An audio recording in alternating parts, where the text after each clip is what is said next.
कि छोड़ी गवना हरी में हरिया जय हो जय। गीत दे तनी तहरा के नाचे खातिर शरीर कोनो मायने ना रखे हम जानो तनी। हाँ जी कि तू पहले मिलिट्री के जवान रहलू अब जाके सच में बहाली भइल बड़ू। सही बात। अरे पिया भइले गुलारी के हो फूल। ए भौजी हने आओ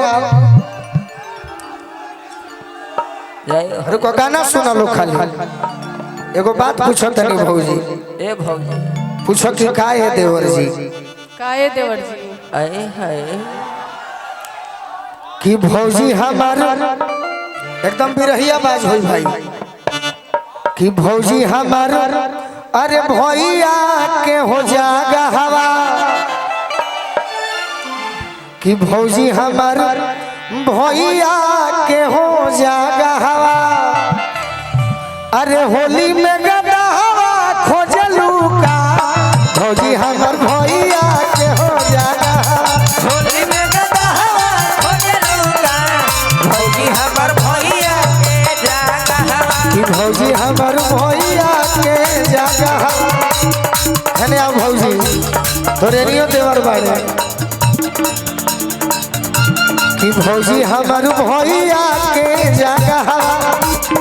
भौजी हमार भैया के जगह हवा। भौजी हमार भैया के जगह हवा। हाँ जी आ होली में गदा हवा खोजलू का। भौजी हमर भैया के जागा हवा। होली में गदा हवा खोजलू का। भौजी हमर भैया के जागा हवा। होली में गदा हवा खोजलू का। भौजी हे रानी अरे आगे जाके नाचो। अभी कमरिया ससाई आइयो बलंती की बारी। बाजी को मोरिया में साड़ी आइयो बयन। भौजी हमार भैया के हो जागा हवा। होली में गदा हवा खोजलू का। भौजी हमर भैया के हो जागा हवा। होली में गदा हवा खोजलू का। ये भौजी एगो बात जानो। कही रुक जा सब भाई। यदि गदहा के फेरा में रहबू आ हमारा भैयवन के फेरा में ना रहबू हाँ जी तो गदहा का करी? का करी? अरे हेको करी। अरे बहुत भसाई। वाह वाह कि हेको करी। अरे बहुत बसाई।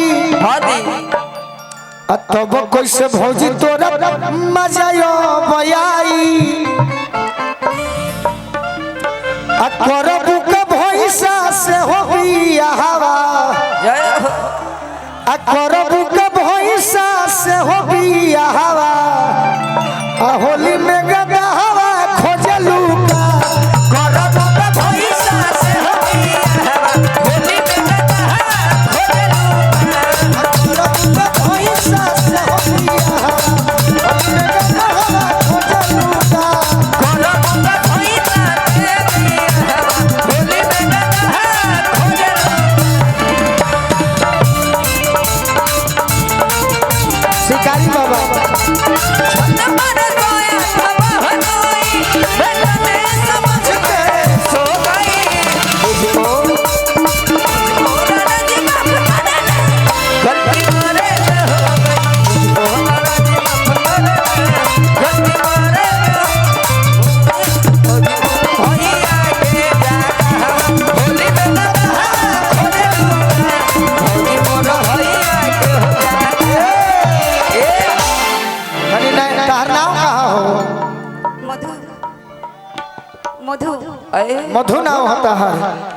बहुत अच्छा नाम बा। एगो और सुनो कि कलो प्यार प्यारी। प्यारी आ कलो हमर प्यारी। अरे चलो न बधारी। चलो चलो अषाढ़ लेखा गोलुआ से कल तू यारी। अरे कि मन तू शिकारी के हो साला हवा। अरे मन तू हे भैयावन के हो साला हवा। वाह होली में गदा हवा खो